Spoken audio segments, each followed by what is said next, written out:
Welcome to the Deep Dive, Emerald City Hockey's Seattle Kraken podcast. How's it going, everybody? Welcome back to the Deep Dive, Emerald City Hockey's Seattle Kraken podcast, presented by Queen Anne Beer Hall. Oh my gosh, RJ, Beer Hall. I'm really starting to miss it. It was unfortunate that when I was up there a couple weeks ago, I wasn't able to get over there. I wasn't able to get a pretzel, right? Wasn't able to watch anything sports-wise. Granted, I mean, it's kind of the dog days of sports, right? You got baseball, which fabulous all-star game happened in the week since we've done this in Seattle there. I want to talk about all that. But yeah, it's I'm missing all the hockey news now, RJ. It's really slowing down. It was fun being up here for All-Star Weekend. I didn't go to any of the official festivities, but you definitely did get the sense, okay, All-Star stuff's... Actually, I did go to the drone show out at Seattle Center, so that was pretty cool. So yeah, that was fun being up here for that, although it seems like we're back to being frustrated about the Mariners, at least if that's what my Twitter timeline is any indication. But yeah, definitely... you'll have to come back up again. That's all that means. Yep. So another shout out to the Beer Hall. Thank them. All right. So this should be a fun one, RJ, because we're going to go over that kind of the Kraken roster, because you and I both seemingly in agreement. We think most, if not all, of the moves are done, with the exception of re-signing Vince Dunn. But that hasn't happened yet either. Still got a week to go, everybody. So we're going to talk about what our potential lineups are going to be for the roster that we think the Kraken are going to have. That's going to be a lot of fun to dig into. We're going to answer the question that a lot of people seem to have, including in the comments on last week's deep dive, which is, are the Kraken better this year, after this offseason than they were last year? I think that's an interesting question. We'll look at that. But first, we got to start with some news and notes, RJ. And the very first one is a contract was signed with the Kraken's first-round pick this year. Yes, so the Kraken signed Edward Chalet, their first-round pick, to a 3-year entry-level contract, as you do, after drafting a player. Now, something to note here, because he's very likely going to go play with the Barrie Colts of the OHL, so he is an ELC slide candidate. So what is going to happen most likely, if he just plays out the season with the Barrie Colts as we expect him to, is that 3-year entry-level contract will slide over to next year, and so it'll basically be as if it starts next year, assuming he doesn't play in the NHL or AHL under that contract. So not huge news. It doesn't really impact where he's going to play. Don't expect to see him on the Kraken now all of a sudden that he's signed this contract. Just something to know about it, but got that bit of business done. Yeah, and it's still exciting, right? I mean, he was starting to show flashes there. The second half of that prospect scrimmage, we were seeing what he was all about, what made him a first-round pick. We've been very excited about him joining the Kraken organization. So just, happy to see that kind of continue and develop and all that stuff. And yeah, I'm really excited to see him come over and play in Barrie, see him play some North American hockey. I am too. Now, question for you on that, Dylan, though, with Edward Chalet. If he had scored one more awesome breakaway goal in that prospect scrimmage, do you think Ron Francis would have been running down to have him sign it there on the ice like Shane Wright? I don't know. I think this is the problem with prospect camp going like right there with, free agency and everything. Right? Because like Ron was busy on the phone, and as we found out later, he was making deals, right? He was signing players. So it's a little tough. I feel like if we want those big moments like we saw with Shane Wright, gotta kind of somehow like stretch it out, make it a little bit later or earlier before free agency, I feel like. Or get the deals done sooner. If you remember when Shane Wright went out and signed it on the ice, his ELC, that was 5 minutes after they signed Andre Burakovsky. That's true. That news had just broken. I think Ron just went from one thing to the other. But anyway, good for Edward Chalet signing his 3-year entry-level contract. Big accomplishment for him. Yes, definitely. Although, as one person kind of comes into the Kraken family, RJ, we are losing somebody else over on the radio broadcasting side of things. That's right. So Dave Tomlinson has announced that he will be leaving the Kraken radio broadcast, but good news for him. It's to take another great opportunity up in Canada. And, not surprised. I'm sure he, had multiple, offers for things that he could do. He did a great job on the radio broadcast with the Kraken, and will be sad to see him go. It was nice getting to meet him, getting to know him over the last couple of years. Just great to have him around. I'm sure, he'll be a great presence wherever he ends up being. I don't think the exact role has been announced yet where he's going to, but I know he's Canadian, so probably closer to home for him as well. But good for him on the new role, and interested to see who will be stepping into his shoes on the Kraken radio broadcast. I don't think that has been announced yet either. No, I haven't seen anything about it, and I'm very intrigued by that. As we know, I mean, look, we know the Kraken television broadcast through Roots is fantastic, right? Rated #1 in the league. Like, we know how great that is. We talk about it a lot. We talk about it a lot on the post-game lives, all that kind of stuff. We've also talked a lot on the post-game lives about how incredible the radio broadcast for the Kraken have been with Everett, with Dave, with Mike Ben, and all those guys. It is going to be interesting to see what happens. That being said, I mean, the whole setup they have, the whole crew, just everybody around this Kraken organization are all just top notch, great in their field. Like, it's been incredible. So I'm excited to see what they've kind of got cooking for this, because I got to think that it's going to be, you know, something good. Exactly. As sad as I am to see Dave go, like I am excited to see who they replace him with, because you know it's going to be somebody good, and somebody that I'll be excited to get to know. Yep, and somebody that everyone will be listening to while watching muted ESPN broadcasts of the Seattle Kraken. Because if we learned anything last season, it's a very important that's role. what it is. Yes, that's Yes. what you're there for. All right, and so for the final bit of news from this past week, RJ, the Coachella Valley Firebirds. Right now, we know all about their run that they had, going all the way to overtime of Game 7 of the Calder Cup Finals. Big, fantastic stuff. We've gotten some more from them, though, RJ. I don't think anybody was originally expecting to have more from the Coachella Valley Firebirds, but we've gotten some more from them in the form of some amazing YouTube content. It's incredible. I mean, you'd think that they'd maybe take a break from winning just for a little bit with that long playoff run, but no, they stay winning even in the off season with the incredible Tennies Talks, these YouTube videos where Matt Tennyson goes and interviews a Firebirds player with Riker Evans, aka Garth, sitting back there in the kiddie pool with his floaties on, with his snorkel, and it is just some prime content. I mean, it's incredible. If you have not watched those, go and watch those right after you listen to this podcast. It is incredible. Dylan, I don't know if you have like a favorite part or a highlight, but mine personally is from when this last episode where Joey Decord was on, and Tennyson asked him, "Are there any celebrities that you look like?" And Joey's like, "Well, you know, don't hate me, but I get this all the time. Orlando Bloom." And Riker has the snorkel in his mouth, and it just goes drops, snorkel falls right out of his mouth. And of course, good job on the Firebirds, whoever's editing this, it just zooms right in on Riker's face for his reaction for that. I mean, it's so many great moments. There's a ton of great moments, too many for me to pick my favorite. The bottom line, though, is like my favorite part is just that it's happening at all, right? Like, this has been the stuff that I've been asking for from sports teams forever, is to, you know, let these guys have personalities, showcase those personalities, and make it accessible to the fans. And the Firebirds are doing just that. I love the entire setup of it. I think the two people that they chose for it were absolutely perfect in Tennyson, and then having Riker Evans there in the pool with the floaties and the story, like it's perfect. Calling him Garth, like all of it is perfect. The fact that it's just available on YouTube, we can all just sit there and watch it and learn more about our favorite Firebirds.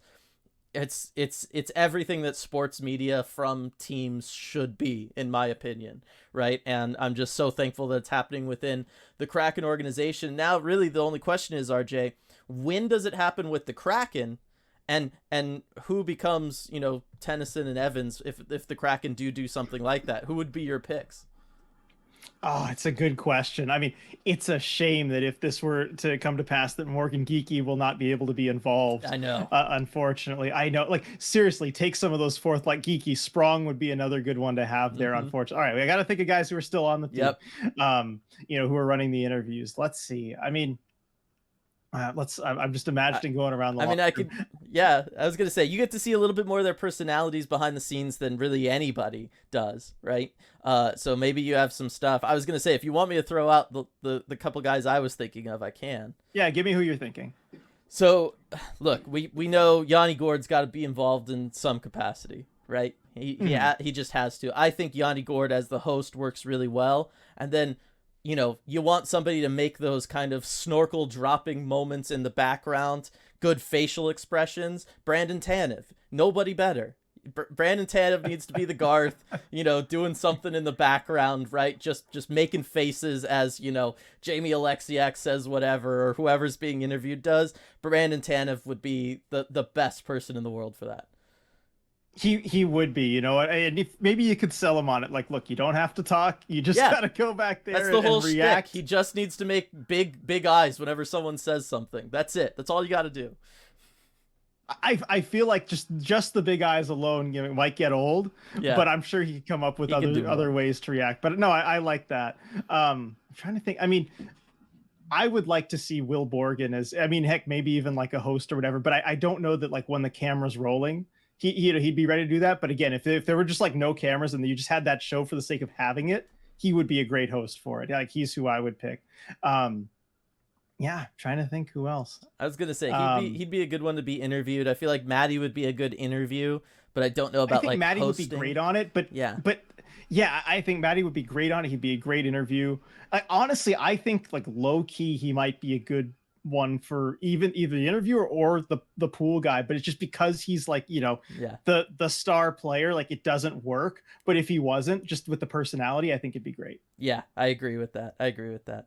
So we'll see if the Kraken maybe learn a Oh, thing or Chris two. Drieger. I just Yeah, thought about Chris Drieger should be the host. yeah. That would be an Chris Drieger should be excellent the host. host. That'd be an excellent No host. question. There it is. Yeah. I've solved it. All shows should be hosted by goalies, right? Like that should just be standard. be every Yeah. producer's nightmare, but it would be fantastic for all of us who get to watch it. That's Yeah, how for I sure. feel. All right. So, yeah, not too much when it comes to the news and notes for this past week. Obviously, it's gonna kind of be this way for the next month and a half or so before we get into training camp. Although RJ, I mean, we're recording this today on Sunday for us, but it's gonna be releasing tomorrow for everybody on the 17th, which means it'll be 1 week before Vince Dunn's arbitration date will. Hearing date, so we'll of course that's that last bit of big Kraken off-season news. Maybe the deep dive curse will hit RJ and they'll announce an extension tomorrow. Oh, that'd be something, wouldn't it? Yeah, that would definitely be something. All right, so moving on from that, RJ, one of the things that I've seen, whether it was comments on our last deep dive from last week, such as this comment from Robert of how much better have the Kraken improved this offseason, or I've seen like when Jeff Baker of the Seattle Times was asking out on Twitter for some Q&A stuff, for some mailbag stuff. A lot of people want to ask the question of, yeah, are the Kraken better going into this next season than they were last season? And based on the moves that they've made, we've talked about it, not a lot of moves have been made, but just to kind of kick things off, I think the Kraken are a little bit better than they were last year. Again, without making some massive change of like, oh, you brought in this big star player, right? A lot of their moves have been depth moves. But I do think that what they did was they kind of analyzed and did a retrospective on last season, and they identified a few key things they wanted to improve on, or places they thought they could get better, and then they went out and they used the limited signings that they had to get better at those things. I would agree with you on that. And you look at the Kraken roster, and we'll kind of go over all the positionings and everything later with how the lineup shakes out. But you've got the same 10 forwards, 10 out of the 12 forwards in your starting lineup, and you've got 5 out of the 6 defensemen from last season. So there's not a whole lot of turnover there. But with some of the needs that they had, number one, it's a face-off taker, right? Someone Yep. in the bottom 6, you bring in a Pierre-Edouard Bellemare, and that's kind of a targeted ad right there. And you have room to add someone at the deadline too, if that doesn't work out as well as you hope. And then on defense, you swap out basically Carson Soucy for Brian Dumoulin, and it's not, I wouldn't say like a gigantic improvement. You didn't go out and sign a top defenseman to go fill that role, but you didn't need one. And so, and also with the depth too, because that leaves a couple spots on the fourth line with Geeky, Donato, Sprong leaving, and you bring in a Kyler Yamamoto, someone who's probably the best Sprong replacement, one for one, like for like on the market, and you do it a little bit cheaper too. So I think they're certainly not worse in the way that people seem to be maybe suggesting. I know after last offseason where the Kraken were clearly improved, if you were to ask from last offseason, are they better than they were the year before? There's no question they were. I don't think you could have anybody arguing that they weren't better. But just because you don't have a similar trajectory where, again, you don't have the same amount of cap space to go get a Bjorkstrand, to go get a Burakovsky. I don't think that necessarily means that they're not improved. No, and you touched on one thing that's going to be like a big improvement versus the last time we saw the team in Game 7 against Dallas. Berkey's going to be healthy and be back, right? Like, that's an addition just from, injury. Now, of course, you can't predict future injuries for anybody on the team, that kind of stuff. But yeah, you mentioned the faceoffs, the other big thing, right? Their power play, rough. We talked a lot about that. Yeah. I think they probably know they need to improve on that. And that's one where I'm intrigued by adding in a Yamamoto, right? Like, what can he bring to the power play? Can he bring a little bit of something, right? We know what Sprong brought to the power play at times, right? In certain looks on the power play. Could he replicate that? Could he maybe even bring a little bit more if they need somebody to? So, I just think that they went ahead and they went out and they did the business that they needed to do, and they got, incrementally better, right? This wasn't going to be a massive leap, like you just said, like last offseason was. But I certainly don't think that they got any worse. The way maybe some people, it seemed like, were maybe saying on Twitter. I really don't agree with that. I think the team definitely improved. I think they're plugging some of the holes that sunk the ship last year in the playoffs. And, ultimately that's all you got to do during the off season, right? Like that's what it is. Right. Now, but let's get into some of those concerns about maybe reasons that they might be worse. And I think, there could be some legitimate concerns there. I mean, for one, Dylan, like Vince Dunn, he's going to regress a bunch, right? We've been talking about it. Put me on this spot, making me have to say that I think he probably will. I seem to remember a certain Dunn for Nylander trade proposal a few episodes ago. I would still do that deal. I would. It's talk about fixing the power play, like woo. Yeah, look, Vince Dunn. Do I think there will be some regression there? The signs all say that there should be. Right? Like most guys at the age of 26 don't, have a year and just kind of launch out, like I kind of talked about on that podcast about a month ago now, probably. And when we kind of looked at his career, that's not normal. That being said, I mean, he's getting a lot of ice time. He is getting the opportunities. Is he going to regress a ton, like back down to 30 points? No, he's not. But if he put up 50 points next year instead of 64, I don't think people should be like totally surprised. And again, it doesn't mean that he's bad or anything. I just think that's probably more so what's realistic and consistent than the year that we saw from him. But again, like that doesn't really have to do with the offseason, right? I guess it does in the sense like we haven't seen what contract they're going to give him, right? Are they going to pay him like they're expecting that? I don't know. I got to think that the fact that the deal hasn't been done still means that the two sides are trying to kind of figure that element out, right? So yeah, but otherwise I don't know. Like I said earlier, you kind of plugged the things that you needed to do. I mean, RJ, does missing Daniel Sprong, right, like kind of the people's champion there, does that really hurt them, or can Yamamoto kind of fill that role? I think it could potentially hurt them. And it's not just Daniel Sprong, too. You're missing Morgan Geekie. You're missing Ryan Donato. Basically, that whole fourth line that was such a great producing line for you all season. And I think you can point to that as one of the main reasons the Kraken had the success that they did, especially during those times in the regular season where it felt like somebody from that line was scoring a goal just about every night. Like you needed to score a goal to stay in the lineup at that point. Yeah. And with all the three of those guys gone, I think it is a very fair question to ask. Is the depth, have you replaced that depth well enough to the point where it can still be an advantage for you? And I thought it would be a really difficult task for the Kraken to do going into the offseason, because they were just built unlike most teams, and it's really hard to maintain very good, very cheap depth that way. There's a reason. Look, Daniel Sprong, he ends up getting paid a lot more than he was with Seattle. Same thing with Morgan Geekie and Ryan Donato. You can't afford to keep all three of those guys on what they end up being paid by these other teams. And so you have to kind of try and find the next Daniel Sprong, the next Morgan Geekie, the next Ryan Donato, as we've talked about, right? That's what you have to do as a team that continues to have solid depth.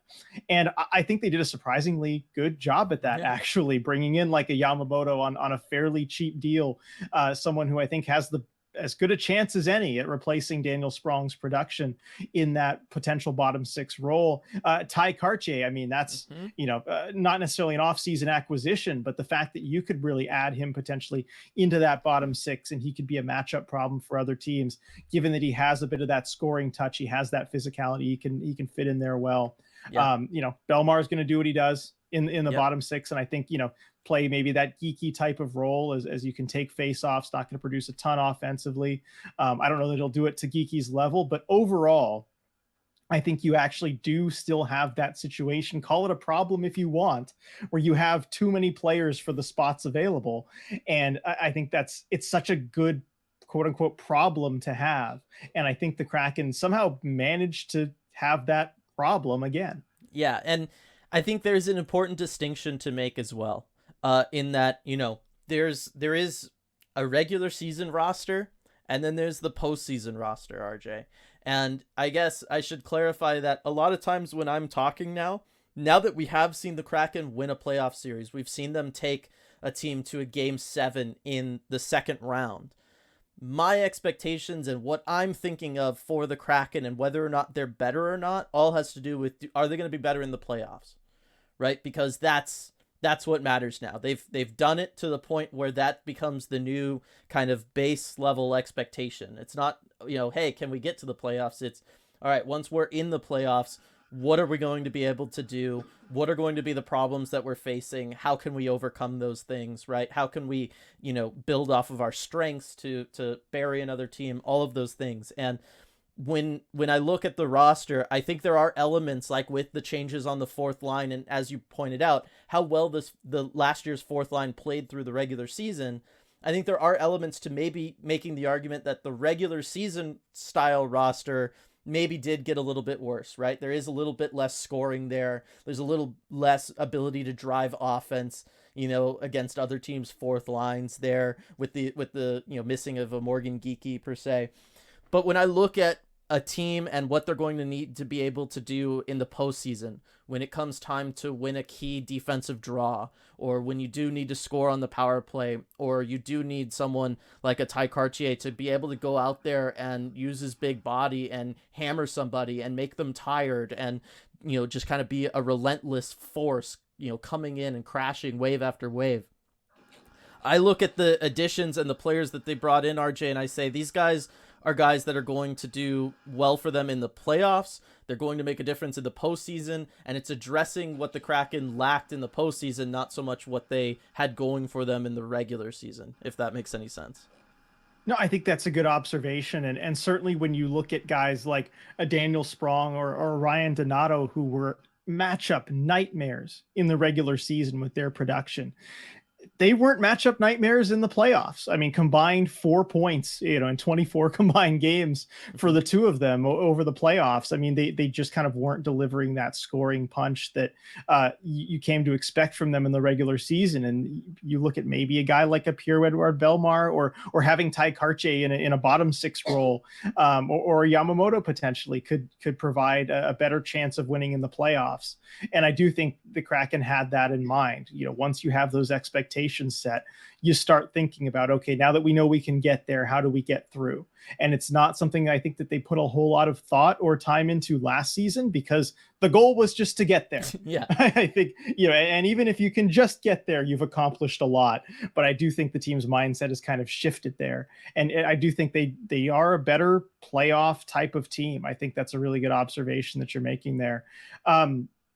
But because you have so many players, that are the same, essentially, that you're counting on production from, are you worried at all about, we talked about maybe a drop off from Vince Dunn, but guys like a Jordan Eberle, who's a year older, Jaden Schwartz, who's a year older, Andre Burakovsky, who's coming off a fairly major injury. Are you worried about any of those guys maybe not being able to produce at the level that they did last season, that any of that might not be sustainable? Not totally, right? I mean, look, everybody fluctuates year to year, everybody is capable of coming out and having a fantastic season, and everybody's capable of coming out and kind of having a disappointing season, right? Thinking back to Jonas Donskoy year one with the Kraken, right? I mean, it was just a season where he was just completely snake bitten. There was elements to that to Bjorkstrand last year, at least early on in the season. I know you've got some fun figures to bring up about the second half of the season for him. So I think every year, every team has some guys that are going to have, a fantastic season. Maybe it just so happens to line up with them being in a contract year. Those two things tend to go together. There's a little bit of a correlation there. But every year you are going to have somebody who probably isn't going to reach the expectations stats-wise that you would want for them. Like, that's just kind of how it goes. And to be honest, I don't know that you can always predict it. I'm not too worried about age being too much of a factor with anybody. I don't think anybody's really that old or over the hill. I think we already started seeing things with, like, say, Justin Schultz on the blue line kind of being pushed down to the third pairing as the season went on. Borgen going up to the second pairing, getting a little bit more ice time. Like, I think the team kind of knows how to handle those things and knows how to work with them. If in the dog days of the season, things are getting to Eberle, or they want to save Eberle so he has some fresher legs for the postseason, well, this is where you have, like a million forward options you can go with. You can do something like that, right? We're going to see lines. I know we're going to be talking about the lines in a second. We're going to see lines get shaken up over the course of the regular season, just so everybody stays fresh, so that you can take advantage of chemistry. You don't want things to get stale. Like, these are all things that just kind of happen. I'm not sure that there's anybody I can particularly point to, though, and say, oh, I'm really kind of worried about them not being able to do it again, right? McCann getting to 40 goals. 40 goals is a lot of goals in this league, right? Is he going to get to 40 again? It's probably not, but he'll probably have like 35, right? So it's not like a big problem. Yeah, no, I would agree with that. I think also you look at age, and because look, I grew up as a Sharks fan. I'm used to the whole idea that if you're not making market improvements on the roster, given the core, you're going to get worse because, oh boy, Thornton's another year older, Marlowe's another year older, and you're racing against the clock. I don't think the Kraken have that problem necessarily. The couple guys I mentioned are really the only ones to look at, with maybe Jordan Eberle being a year older, but Matty Beniers is also a year older. And I think he's going to take another step, as he's going to, I think, for the next few years, just every year, as star players like that do, just working on parts of their game and getting better. And I think you have a lot more younger players who are going to kind of take that next step. And as you mentioned, Bjorkstrand, like, I was looking into the numbers on this a little bit yesterday, and kind of looking at what his outlook might be for next season. And given how snake bitten he was, but he did kind of figure it out at the end of last season. If you take his final 41 games, so the last 27 of the regular season, plus the 14 playoff games the Kraken played, he's scoring at a 36 goal pace. You just double that over, an 82 game season. That's a 36 goal pace. Like, he really did figure out that finishing element and had it locked down toward the end of the season. So if he's able to just continue that and carry it forward, and we've seen lots of guys have trouble when you have a change of scenery and you go to maybe the second team you've ever been on, and it just takes a little time to adjust. And the adjustment clearly was made. So I'd expect more from guys like him too, that might pick up the slack if, say, a Jordan Eberle falls in production a little bit, or a Jaden Schwartz maybe gets hurt or falls in production a little bit. Yeah. The other thing I look at, right, like, we talk a lot about shooting percentage, right? And whether or not guys are, like, maybe a little too high and they're kind of living off of that. And then guys that are a little low, like I brought up Jared McCann, right? He had the 40 goals. He shot 19%. Is that sustainable?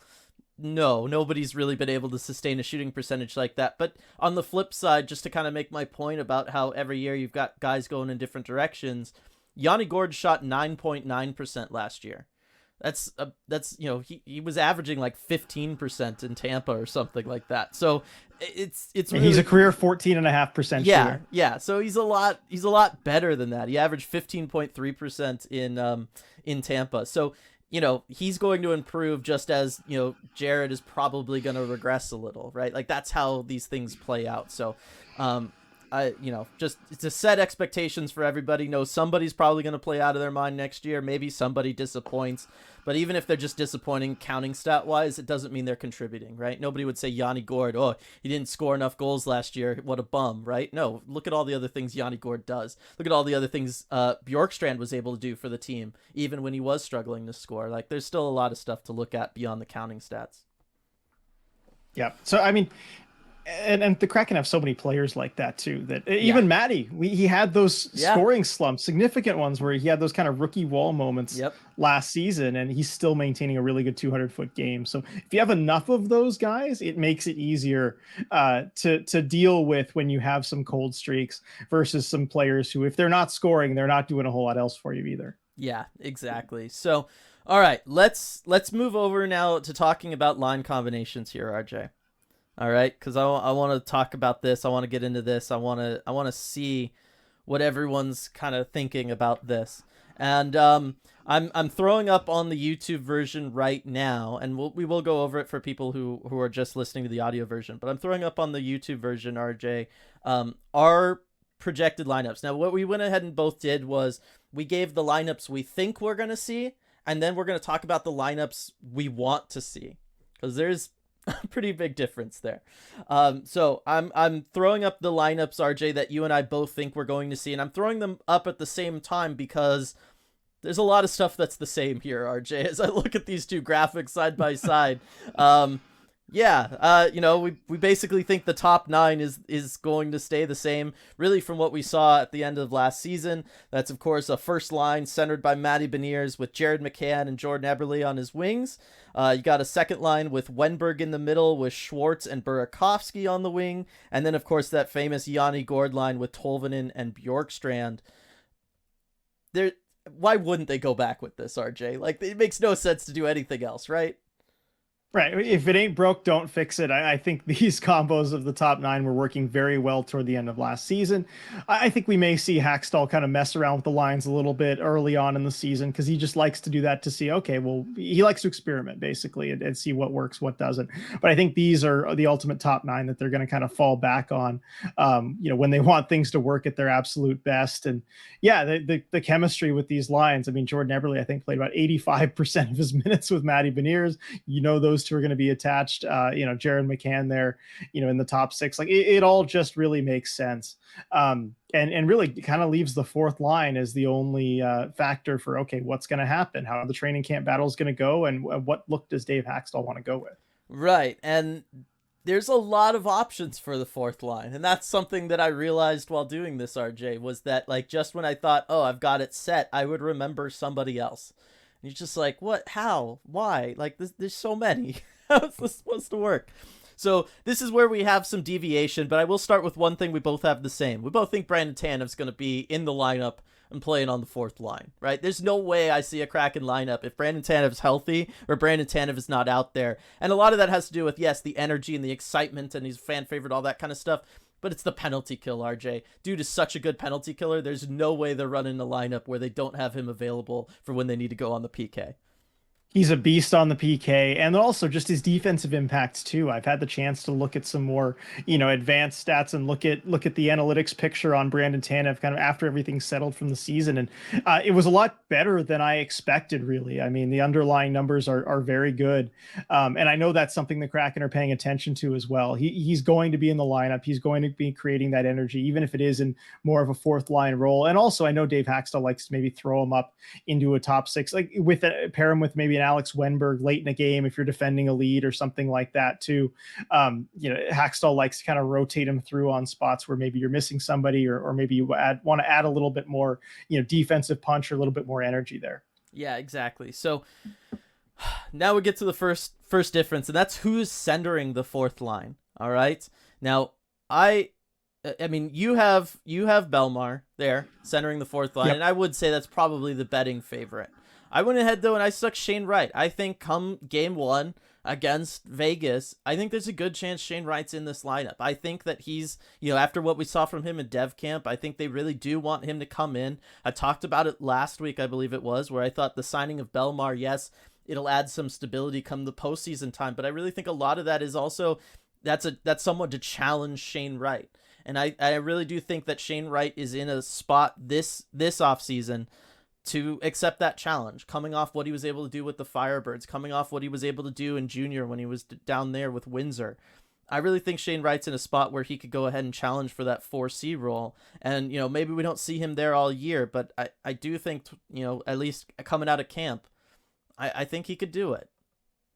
He's going to have every shot at it, but I ultimately, I think, I mean, you can call this a cop out, or I can call it, just in Ron we trust, right? Yeah. I think Ron Francis is going to find a way to find that, as he said, common sense solution where Shane Wright, could be eligible to play in the AHL. I know those conversations still need to happen. We don't know whether Shane will be eligible to play in the AHL or not, whether they can get something worked out with the CHL. I'm going to trust that Ron Francis is going to find a way to do that. And if that's the case, I think it would be the best case scenario and the more likely scenario that Shane Wright starts the season in the AHL with the Coachella Valley Firebirds and is able to kind of work his way up and play in a top 6 role there and maybe earn a call up, should somebody get hurt or should he just look impressive enough that he really leaves you with no choice but to be called up. So that's why I'm going with Pierre-Edouard Bellemare here. I think you could agree, even if it's not Shane Wright, yes. I don't know who else it would be besides Bellemare. He's the only other guy who could really take faceoffs, play center, and do that stuff. So I'm going to go with Bellemare here because I think Francis is going to find some way to make Shane Wright AHL eligible, and I think that's going to be the best spot for him. Yeah, I'm maybe a little less optimistic. I agree with you in the sense that I think that is where Shane should be playing, right? I think he should be on the Firebirds, and he should be in a top 6 capacity. And I think that's what the Kraken want. It makes all the sense in the world. I'm just a little less optimistic, we'll say, that the CHL is going to allow that precedent to be set. I really don't think they want to do that. They seem pretty against everything these last couple of years. They haven't seemed like they really want to use the washed away COVID season as a reason to say that, years were completed. I'm not sold on them being able to do that, and that's kind of why I included Shane in mine. But that one's an easy one, right? Like we both agree. If Shane's there, he's probably in. Assuming he looks good in camp. If he's not, it is Bellemare. I'm totally with you there. Now we also have a difference on who we think is going to be playing over on the right side of this fourth line. Tell me why you think it's going to be Ty Cartier. I think you don't have to listen to me. Listen to the way Dave Haxtell, listen to the way Ron Francis talks about Ty Cartier, the example that he's being set as for what you can do if you put enough hard work in this organization. We heard it at Dev Camp. The prospects were saying they were told, look at what Ty Cartier did. Look at what you can do if you put in that kind of work. And I've been completely converted here. I think he is going to be on the opening night roster. I would not have said that a few months ago. I wouldn't have said it even right after the playoff run, because I just was skeptical. I figured, he can be sent down. He's waivers exempt. He's probably someone who might not make that opening night roster, but I just think the team thinks so highly of him. And I think they're curious also to see what he can do in a bottom 6 role. And if you're looking at the complete picture, where if Shane Wright is not on the team, because that's what I'm factoring in with Bellemare here as the center, I think you might want to go with what looks like maybe a more traditional fourth line, even though this one has a little bit more skill than you're used to, with a Tanev on there and with a Ty Cartier who can score as well. I think this is the type of we talked about a playoff roster and a regular season roster, but I think this is the type of playoff ready fourth line that you can go with. And I think that Dave Haxtell might prefer to go with. We saw the shift away from Daniel Sprong and toward John Hayden as things ramped up for the playoffs last year. And I think Haxtell might want to see what he has in this fourth line early on to know where he can go with it. And I know Yamamoto is a very good player. I know he's probably going to do a little bit more production wise than a Ty Cartier, but and say if somebody in the top 6 maybe gets hurt or is not available, for the opening game of the season, you might have Yamamoto, who's more likely to slot into that role because he might fit better there than a Ty Cartier.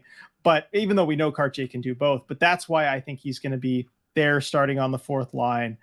It just works together, I think, more coherently.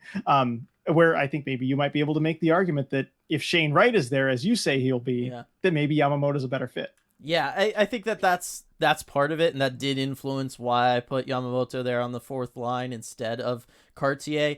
Look, bottom line is, I was thinking regular season lineup, right? I talked earlier. There's kind of two different rosters. There's your regular season roster. There's your playoff roster. I feel like you kind of built a better playoff roster. I maybe went a little bit more in the regular season direction. And maybe I was wrong because opening night you might want Ty Cartier in the lineup against the Golden Knights. That might actually be a better idea, all things considered. But I think for the regular season, look, you went out, you signed Kyler, right? You wanted to bring him in. He wants to be here. He wants to play in his home state. Like, there's been so much fanfare. You're giving him 1.5 too. Like, yeah, that's cheaper than Daniel Sprong, but that's still like more than you would normally pay a fourth line winger, right? To contribute on your team, and someone that we have questions about maybe like what special teams usage they're going to have. So I got to think that they're going to try to work him into the lineup. And if not here, RJ, where does he go? Like, there's nowhere else. If everybody's healthy, I don't know. I mean, that's kind of the problem of having too much depth. But the fact that we're faced with these kind of conundrums, to me, is just generally a good sign about the state of their depth again. It really is. So I think that's kind of the good place to leave it there with the lineups for the forward groups. Is, we're both in the same boat. We think the top 9, nothing's going to change there other than Burakovsky comes back healthy. And then when it comes to the fourth line, like I said, I think yours is definitely a better playoff fourth line. Mine might be a little bit more, optimistic and or pessimistic, depending on how you look at the whole Shane Wright situation and everything. But that's kind of where we go. When it comes to scratches, right, the two guys you had on the fourth line are my two forward scratches, Belmar and Cartier. You have Yamamoto as one of the scratches, but then John Hayden. Yeah, I do have John Hayden there, and I think that's a factor of also assuming Shane Wright is in the AHL. Yeah. But Hayden would be the guy that I would call up and have there as an extra. And, there are a few players that you could have there. Cole Lind, most notably, and it'll come down to a training camp battle and everything. But honestly, Hayden is the one that I'd be more afraid to lose. I think he does more that you can't replace, especially when you're thinking about playoff time. But I know that's going to be a long ways away from the season opener. But you do have to think about waivers and potentially losing him early so that you don't have him late. And so I think Hayden is probably the one you want to keep around as an extra, for that scenario. And so that's why I would go with him. And I think also if you don't have Shane Wright, again, it just opens up that extra spot that's going to be helpful. Yeah, no, I totally agree with you. And look, as much as you talked about with Ty Cartier, right? Maybe Ron Francis and Dave Haxtell kind of, showing their hand a little bit there. We already got that from Haxtell last year with Hayden, right? When he was starting to focus on playoff time and he was like gearing up for the playoffs down the stretch in the regular season, he was phasing out Daniel Sprong to bring in John Hayden before Hayden's injury. And Hayden was playing well, right? He wasn't scoring 20 goals the way Daniel Sprong did, but he was playing really well. He was making a difference out there. He was creating space for his line mates in a way that we hadn't seen any other Kraken really able to do. And so I do think that, yes, there, if that spot is open and they need somebody, I got to think Hayden has the inside track just based on what we already know about how the coach feels about him. And that's usually a good indicator, RJ. I'd say so. Yeah. I'd say so. And I just don't think they can get away with waiving him again. I think it's too big of a risk that some other team's going to pick him up. Yeah, guys around the NHL, they like players like John Hayden. They just do. They love those guys. All right, so looking at the defensive groupings here, RJ, we're exactly the same. There's nothing different here, all the way down to the scratches. So I'll just say them, right? We both think Vince Dunn and Adam Larson are going to stay together. Yeah, of course. So big surprise. They'll be the first defensive pairing. Jamie Alexiak and Will Borgen, what we saw at the end of last season, we both think is going to stay together as the second pairing. And then on the third pairing, RJ, Brian Dumoulin and Justin Schultz try to recreate some of that 2016, 2017 Penguins magic out there with 14 minutes a night. They can do it. Basically, yes. And I think we both agree that's what'll happen. Although, there are other potential combinations. Dunn Larson, I think we agree is going to be the top pairing. But beyond that, you could kind of switch those guys up. You could have like a Dumoulin, Borg, and Alexiak Schultz. We know they went with Alexiak Schultz last season. Just real quick, why do you think, and I'll explain kind of why I think, that they're going to go with this configuration instead of something else? Because everybody's kind of used to playing in those spots, right? Like I don't see a reason why you would do a big shakeup year over year for this. I do think that there was times where Alexiak and Borgen weren't always on the same page. I especially think that early on, But this is where if you give them a full off season of reps together, maybe some of those issues get hammered out. I do think as the playoffs went, some of those issues got hammered out. So I think that's why. I also think look at the contracts of everybody. That's also sometimes an indicator about maybe where in the pecking order everybody's gonna go, and maybe that has a little something to do with those two guys being above the other two. But that's yeah, that actually played a lot in it for me. Right. The contracts, exactly. I mean, the writing's kind of on the wall there as far as what everyone's being paid, the term and everything too. To me, it really screams second and third line, second and third D pair. Yeah. So we'll get into that though a little bit when we look at our maybe our desired lineup for the Kraken in just a second here. Both agree Jacob Megna is going to be the scratch defenseman.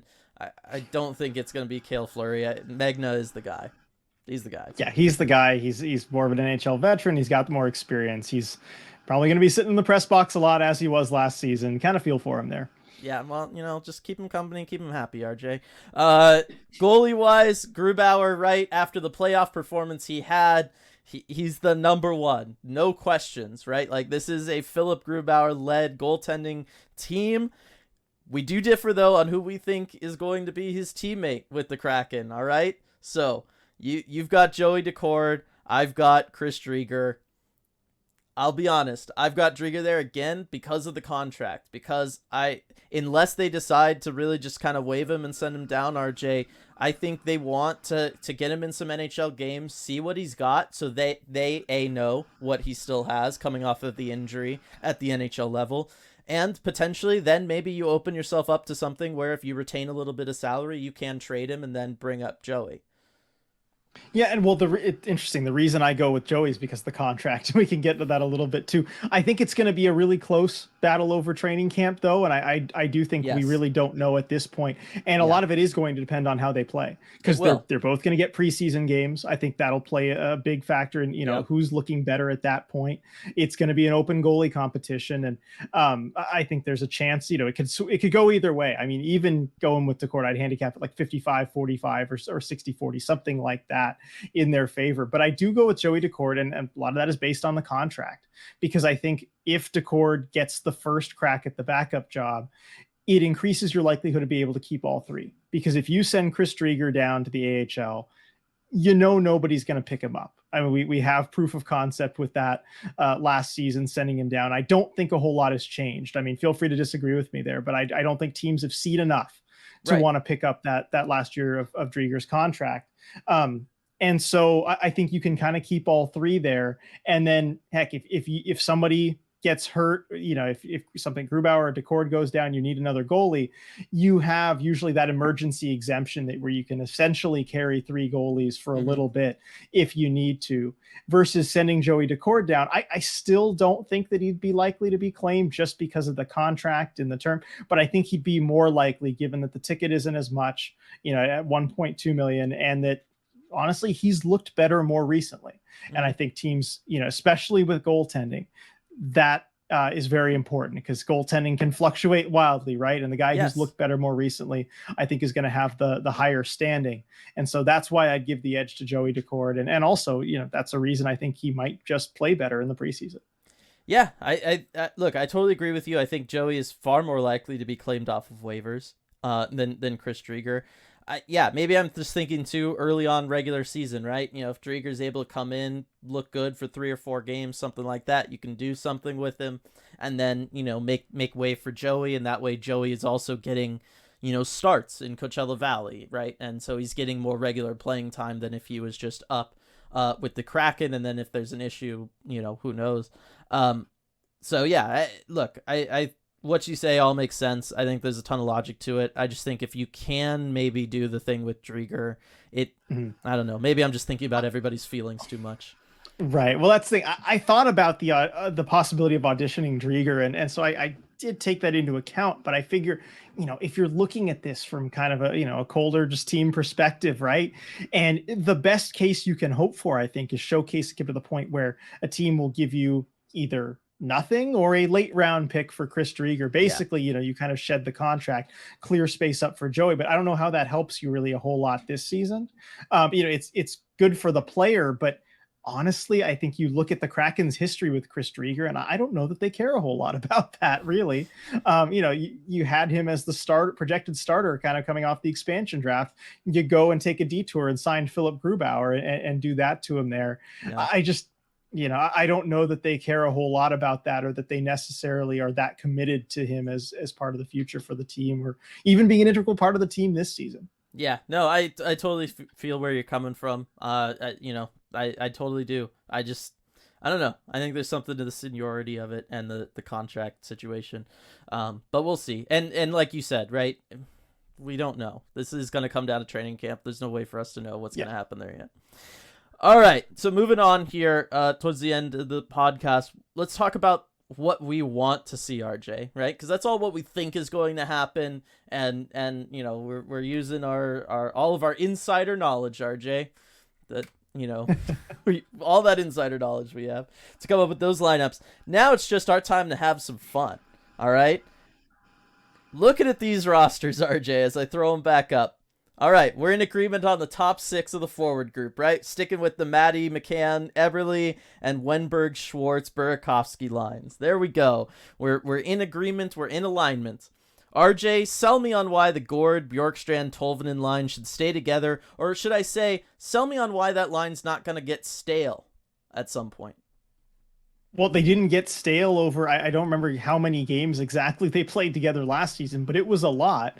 And they never really did get stale. The only reasons, though, that line was broken up was because you desperately needed help elsewhere. I mean, when you had Bjorkstrand moving off that line, it was because Burakovsky was out, and you just needed somebody to go and fix that line with Alex Wenberg and whoever his winger was at that time. Mm-hmm.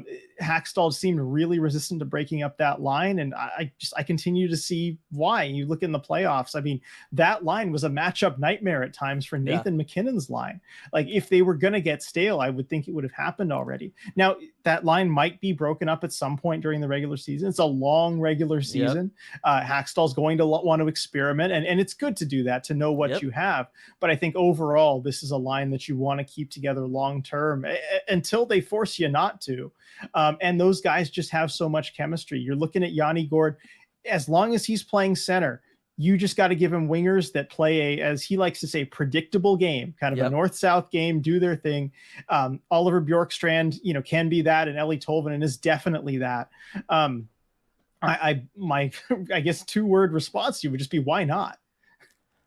Because we're thinking of the playoffs, RJ, and this is the regular season. You want them to have that magic come the postseason, right? And do you really think that, have we ever seen lines, RJ, play a whole year together, then play a playoffs together, then play a whole nother year together and not get broken up at some point? Like, they have to. That's the way this goes. Like, we've never seen somebody just stay together forever like that. I mean, you'll see good lines that are together for years at a time. I'm not comparing this line skill wise to, with like, guys like Bergeron and Marchand and, those guys playing. I mean, usually they're at the top of the lineup where you have guys kind of playing together and you load things up. But, you see it. I mean, look, over the course of an 82 game regular season, do I think this line's gonna be together all 82 games? No, I don't. Because that's just generally not how it works. But I think this is the line you're going to want to fall back on most of the time. Yeah, I think it's the line that you do whenever the team needs a spark. But look, I don't know. I just think there's elements of it of the Kraken.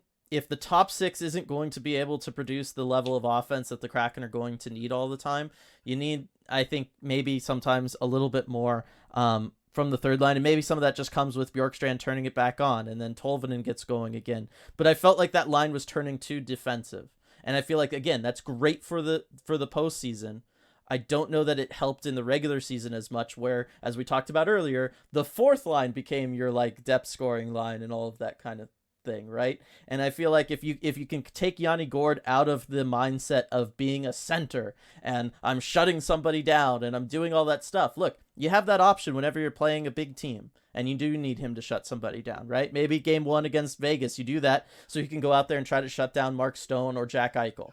Right? You always have that option. You can switch to it game to game. But I think if you stick him on the wing, I think we'll see him get a little bit more busy net front.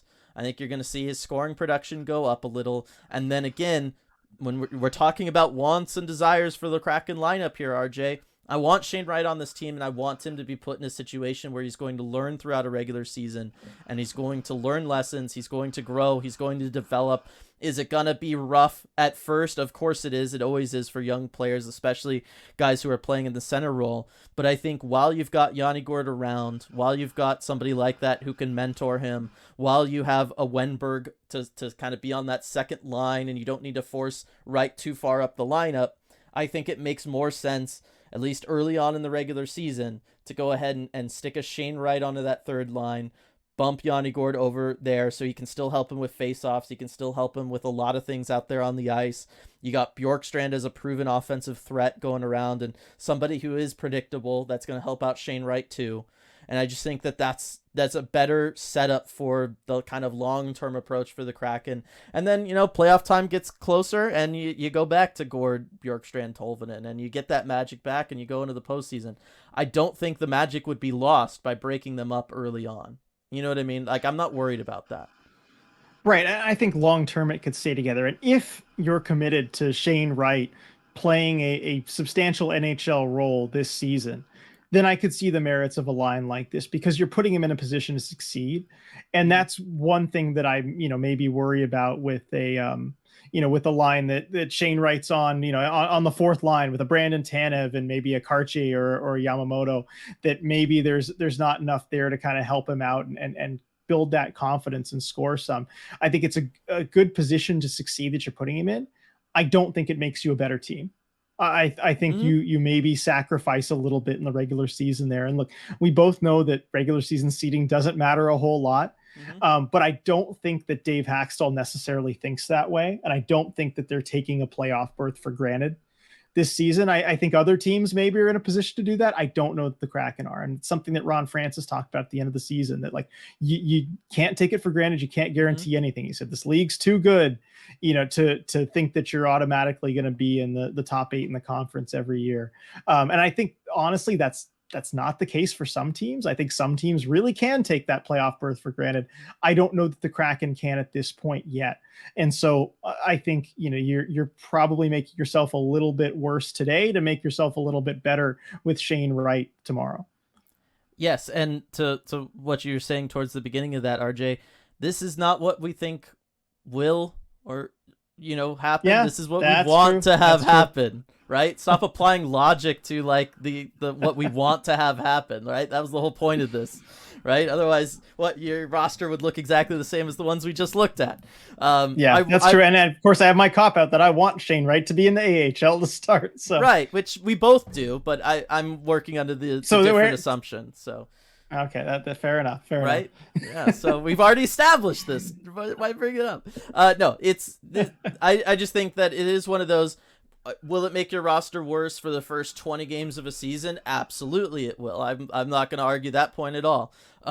After that, though, I think Shane Wright would figure it out, and I think he'd start producing, and the bottom line is I think this third line has a higher offensive output than the old third line. I just do. And I think that it is going to be better long-term, and it does allow you next year when Wenberg's contract's up and he leaves, Shane Wright is ready to fill that void on the second line on an ELC, and it opens up what you're able to do in free agency next year when there's a ton of options there, or maybe even you can replace on the second line with, say, a Sebastian Aho, something like that. But the bottom line is I think it gives you far more flexibility long term. I understand what you're saying about the Kraken needing to be able to secure a playoff spot. I think they're going to be able to. Like, this team is just better than most in the conference. It is. Right? Is it as elite as the guys at the top? I'll still say no, but it's better than a lot of teams in this conference. And again, if after 15 or 20 games it's really not working, you just go back. Like, that's the beauty of having a ridiculously long 82 game season, is that you can make adjustments as you need to. What? You're gonna give me the whole... there's something I wanted to ask you about with these, and I think it's a fair question. You have Eeli Tolvanen as a scratch in this scenario. My question for you, though, is that just an unfortunate necessity of, okay, well, you've got to move Gord to wing. Somebody has to move off of there. I understand the numbers game, but you don't have him on the fourth line either. Right. So is there something beyond that that you see where you're questioning something in Tolvanen's game, or why is that? Explain that decision. I think realistically that's going to be like a rotation. He would be in a rotation with Kyler. Like I think that's ultimately what it would be for there on the fourth line, and then you could just slide Tanev over to the right side and stick Tolvanen on the left or whatever it is you want to do. I was strictly thinking about like, okay, with this fourth line, you've got Belmar there centering it. He can win the faceoffs, do what you need to do, and then I was just thinking of who are your best special teamers. And I did decide that Yamamoto might be better, at least initially, special teams wise, than Tolvanen. Tolvanen was a revelation to the power play for about a month, and then never again. And because all he did was have the one timer. And you know what? It works for Ovechkin. It used to work for Stamkos. It doesn't even work for Stamkos anymore. You need more than just a one-timer on the power play. You just do. And I think Yamamoto's a little bit more dynamic, and so for the power play reasons alone, that's why I have Yamamoto there.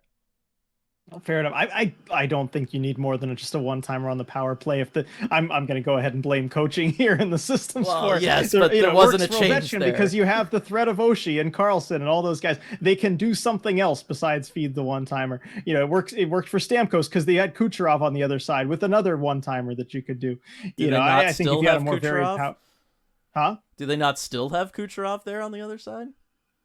Yeah, they do. But I mean, like, again, it works as a threat because there's other things that you can do potentially on that power play. They were just feeding. Teams knew there was only one thing you were going to do. It was just going to feed. But that's my whole point, right? If they know that because that's all Tolvanen is doing out there on the power play, then I would rather there's somebody. There's 4 other guys out there, Dylan. Who weren't good either. Yes. Oh, look, I agree with you, right? We've both been on this for a long, long time. The power play needs to be completely overhauled. It has to come from probably a coaching change at this point because it's been bad for 2 years, right? We totally agree with that. They didn't make a change, right? It's still going to be the same going into this next year. I want the player who might just get fed up and say, you know what, this isn't working. I'm going to be able to go out there and dance my way into the slot and make something happen, right? Even if it's not necessarily what the coach wants. And I think that's Yamamoto because Tolvanen had 3/4 of a season to do that last year and he never did. Right? Even Vince Dunn stopped feeding him for the one-timer. They weren't even looking at him for the one-timer, so they just don't care about it. So you need to do something. This is the only shakeup I can do. I can't replace, Paul McFarland as power play coach, right? For my roster, my dream roster. This is literally all I had, RJ. Okay, I'm choosing to believe in Paul McFarland just a little bit that he can vary the looks just enough to open up that Tolvanen one-timer. Just something, anything else. But just saying, that's neither here nor there. I'm just saying the Tampa power play, fell off last year because teams just sold out for both one-timers and then nobody else could do anything. And that team, still had more talent at times than this one. I just think one-timers, you can't ever rely on it. All right, so that's there we go. Is that enough of the big thing for the fourth line here? I think so. All right, and then we both got Cartier kind of out of our desired lineup, which is maybe interesting. But the bottom line is, I think Cartier is the perfect fill-in anywhere on this lineup for any winger that gets hurt. He can play a skill game with some of the skilled guys. He can play the physical game and be defensively responsible. I like Ty Cartier as the kind of next man up the moment the Kraken need it, rather than kind of being shoehorned in just to kind of get him in the lineup. Yeah, I think we have similar philosophies on this, exactly. And I want him playing a role that makes sense for him as well. And I think that's one of the best things about his playoff call-up, is that you had him playing a role that the team really envisioned him in, even though it's one that surprised a lot of people when they put him there. Honestly, looking back at this, I would change it just to have somebody else up, and I'd have Cartier back in Coachella Valley, so at least he's getting games. I don't know that it benefits him a whole lot sitting in the press box for an extended period of time, but same thing. He's the first guy you call up. Maybe have a Cole Lynn sit in the press box instead. Yeah. All right. So here we go, RJ. Let's just skip ahead to goaltenders. We both got Philip Grubauer, both got Joey Decor as the backup. Easy. Great. We love it, right? We want Joey. Of course we want Joey. All right. Defense. So we have all the same pairings as before. You have all the same pairings in order, right? Dunn, Larson, Alexiak, Borgen, Dumoulin, Schultz.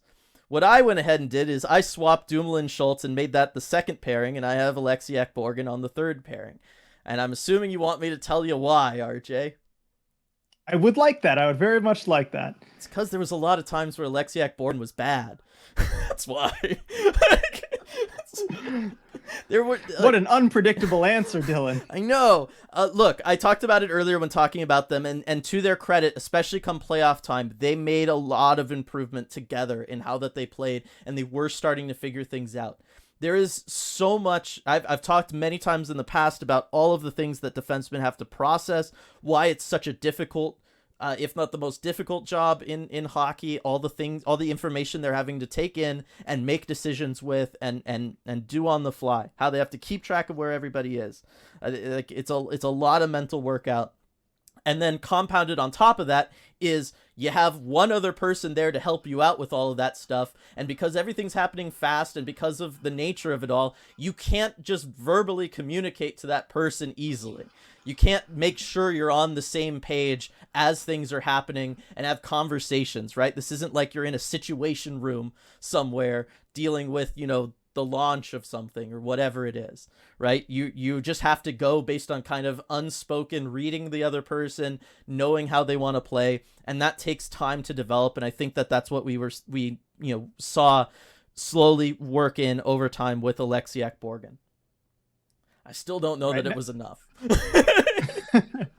I think they'll have an off season together. I think it'll continue to improve. And honestly, because I don't think this is a huge distinction necessarily, given how Hackstall treats his D pairs too. Like I think we need to point that out. Like, look, it's Dunn Larson #1. They're going to get a ton of minutes, way more ice and time. then it's going to be the next two D pairs separated by like a minute or two, depending how each are doing. And he's going to flip those around too, because if you need more of an offensive push, maybe you'll bump Schultz up and kind of double shift him with an Alexiak and a Dumoulin or something. Hackstall's going to do a lot of that stuff. But I'd still rather give the bigger minutes to Alexiak and Borgen. I'm a big believer in Borgen's upside. I still think he has another step that he can take. I know you're still impatiently waiting for it to happen. You're like, come on. You see the progression. I've got you to see the progression, but you're not, you wish it would come faster. I know. But I think it still will be there. I still think he has that extra step to take, especially offensively engaging. I know he can do it. I've seen him pinch really effectively. We've seen him take shots. We've seen him help generate some of that offense. I think he can do it more consistently, and I think if you give him that role, he will do it more consistently.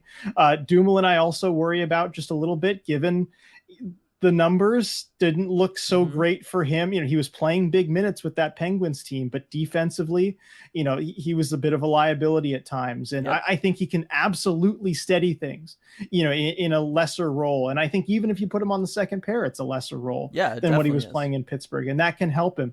But I would really try and ease him in, especially as a guy who is coming from really the first team that he ever kind of played for, playing there 10 years. We know that a change of scenery can benefit guys like that, but we know that it also might take a little while. We saw that with Bjorkstrand last season. It's a different situation, of course, forward versus D, but I think it might be really best to ease him in there. And then Schultz, I just don't know what we're going to get from him. I mean, he was fantastic at the start of the season, took that hit, from, I believe it was Ryan Lomberg, middle of the season, wasn't the same after that, but then was one of their best players in the playoffs. So I don't know what we're going to see. If he's the Schultz from early last season, go ahead, make him a second pairing defenseman, give him those minutes. But I still just need to see, okay, what Justin Schultz are we getting? Yeah. And look, a lot of this does stem from the fact that I want Justin Schultz on the second pairing. I want more Justin Schultz. I think that, when healthy, he's going to be able to do those things. And look, this is your last year with him under contract, right? Use him. Like that's why he's there.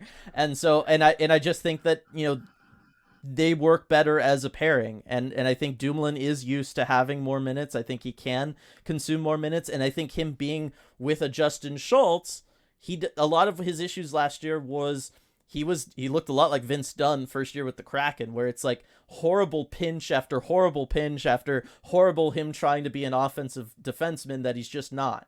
And I think if you have him with Justin Schultz, he knows he doesn't need to do those things, right? He can just become the Adam Larson of the pairing, so to speak. And I think him having, a little less ice time, little less, I don't want I just because I can't think of a better word at the moment, importance, right? Like a little less weight on his shoulders. I think he'll be able to do it, and yeah, I think it'll end up working. But I did want to keep the Alexiak Borgin pair together so that they can continue to develop the chemistry. They can continue to develop that unspoken bond that defensive pairs need. I didn't want to just break that up and say, well, just Schultz, Alexiak on the second pairing again, because then if you do need to do something, you might be starting all over again with Alexiak Borgin. So that was my mindset for this. It's mostly just because I wanted more Justin Schultz, and I want him to have more playing time, and I just didn't want to break up the pairings. Yeah, and I wouldn't want to break up the pairings either. You look at last season too, where Dumoulin's most common line mate was partner was Chris Letang, and they actually did pretty well. Over 50% expected goal share. But his second most common partner was Jan Ruta, and 40% expected goal share in 288 minutes. And you see the difference between being paired with somebody who is kind of more of a puck mover, who can provide more of that offensively, versus a Jan Ruta, where maybe Dumoulin has relied a little bit more to move the puck, to do some of those things offensively, and it didn't really work out well for him, which is why we're both in agreement that Justin Schultz should probably be his D partner. Yeah. And we just have this little squabble about the ice time, but I see where you're coming from. Yeah, we're squabbling about like at most a minute and a half a night. Yeah, where they're probably going to be, the pairs are going to be mixed and matched anyway. Yes, and who knows what's going to end up happening, right? Like we might get a Dunn Schultz because they're trailing and need a goal. We're going to get a lot of that stuff. Yeah, exactly. So we'll see how it goes, but those are our wanted fantasy lineups for, not fantasy, but dream lineups for the Kraken. These would be, look, let's be real, right, RJ? These would be terrible fantasy lineups if you only had players on one team. Yeah, I think don't you do that diversify if you play a little hockey. bit more. Yeah, especially if you're playing in like one of our fantasy hockey leagues that we do, where Kraken probably go a little bit early. It might be hard to get all these players together on a team. Yeah, well, you're just hamstringing yourself with only have scoring points on nights the Kraken are playing. Yeah, that's also probably not wise. It's probably not great for fantasy. But, as always, everybody, let us have it in the comments section over on YouTube. Come at us on Twitter. Really, when I say us, it's probably going to be me for scratching Tolvanen. I know, right? But we had some good debate, too. I'm interested to hear what everyone thinks about this, too. Yeah. I think, we had a little bit more debate, a little bit more confrontation than the average episode here. So let us know which one of us is right. And why is it me? Yeah, okay. I was going to say, interesting way to phrase it, RJ. Tell us which one's right. We don't know. That's the beauty of this. All right, so that's going to be it for this week's episode of the Deep Dive. I mean, next week, Deep Dive, RJ, I'm just thinking about this in the moment. Should we push it a day just so we'll have definitive, end result for the Dunn situation? Probably. If it gets that far, yeah. I mean, of course, if Dunn is signed tomorrow, like the ECA, the deep dive curse would suggest it would happen, then we don't need to push it, but maybe we should. The great thing about the deep dive curse, RJ, is it's usually after I've finished editing the episode, which I'm going to do right now on Sunday. So it might be one of those instances of the deep dive curse happening a day before everybody's listening right now. You need to be saying yesterday, RJ. If Vince Dunn signed yesterday, maybe we don't need to do that. Yeah, exactly. That'll all make sense to everyone listening. Yeah, let us know in the comment section if you just followed my time logic. All right, everybody. Thanks for joining us. Thanks to Queen Anne Beer Hall for everything. And thanks to Jen for all the photos that I was able to throw into last week's podcast. Didn't have the opportunity to do it last week in the podcast, but want to thank Jen, our wonderful photographer, for all the awesome photos from this past season I was able to use as we talked about everybody coming in. So one shout out there, and we'll see y'all next time.